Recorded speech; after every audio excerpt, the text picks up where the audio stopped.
बिस्मिल्लाहिर्रहमानिर्रहीम। अस्सलाम वालेकुम। कैसे हैं आप सब? उम्मीद है अल्लाह के फजल करम से सब खैरियत के साथ होंगे।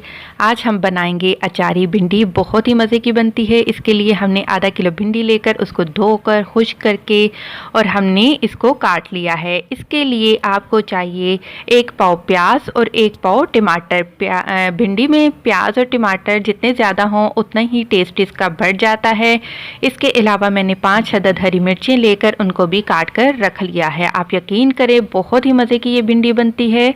और अब मैं स्पाइसेस ऐड करूँगी। 1 टीस्पून मैंने नमक लिया है, 1 टीस्पून मैंने लाल मिर्च का पाउडर लिया है, हाफ़ टीस्पून हल्दी है। इसके अलावा जो दूसरे स्पाइसेस हैं उनमें हाफ़ टीस्पून मैंने मेथी दाना, हाफ़ टीस्पून कलौंजी और 2 चुटकी मैंने राई दाना लिया है। 1 चाय का चम्मच मैंने सौंफ लिया है और 1 चाय का चम्मच मैं लूँगी सूखा धनिया। सूखा धनिया आप हाथ पर इस तरह से मसल कर तो फिर इस्तेमाल करिएगा। इससे जो धनिया की खुशबू है वो बढ़ जाती है। 1 टेबलस्पून मैंने लिए है इमली। उसको थोड़े से पानी में मैंने भिगो कर रख दिया था और ये देखिए कितना गाढ़ा पेस्ट मैंने इसका बना कर रख लिया है। कढ़ाई ली है, कढ़ाई में मैंने लिया है ऑयल। और आपको पता है कि भिंडी में ऑयल हम कम ही यूज़ करते हैं क्योंकि ये ऑयल को अपने अंदर जज़ब नहीं करती है। इस वजह से मैंने 1/4 कप ऑयल का लिया है। इसमें प्याज डालेंगे और प्याज को हमने ब्राउन नहीं करना, जस्ट सॉफ्ट करना है। ये देखें प्याज कितने अच्छे से लाइट पिंक कलर के हो चुके हैं। अब मैं इसमें डाल दूँगी हरी मिर्च ताकि हरी मिर्च की भी खुशबू आ जाए। इसको 1 मिनट में सिर्फ प्याज के साथ फ्राई करूँगी। इस पर डाल दूँगी मैं टमाटर तमाम स्पाइसेस के साथ। और अब हम टमाटर को मैश होने के लिए छोड़ देंगे। पानी आपने बिल्कुल भी शामिल नहीं करना है। टमाटर और तमाम स्पाइसेस को जब आप मिक्स कर लें तो उसके साथ ही आप डाल देंगे साबुत मसाले जो कि हमने रखे थे। इन तमाम चीज़ों को डाल लेने के बाद अच्छी तरह से इनको मिक्स कर लें।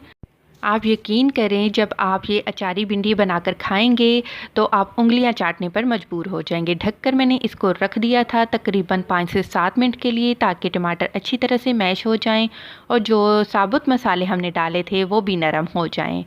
माशाल्लाह से बहुत ही अच्छी खुशबू आ रही है तमाम स्पाइसेस की। आप इस तरीके से जो टमाटर साबुत नज़र आ रहे हैं उनको भी मैश कर लें ताकि हमारा जो मसाला है वो अच्छी तरह से मिक्स हो जाए आपस में। अब मैं इसमें डाल रही हूँ भिंडी। भिंडी को भी हम मिक्स करेंगे अच्छी तरह प्याज और टमाटर के साथ और इसको भी ढककर पकने के लिए छोड़ देंगे हल्की आंच पर।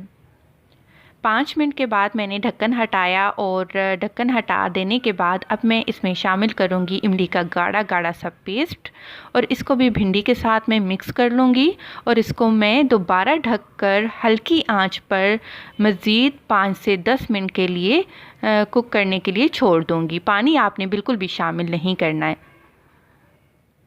अल्हम्दुलिल्लाह बहुत ही मज़े की अचारी भिंडी बनकर तैयार है। आपको अगर आज की रेसिपी मेरी अच्छी लगी है तो प्लीज़ मेरी वीडियो को ज़रूर लाइक करिएगा।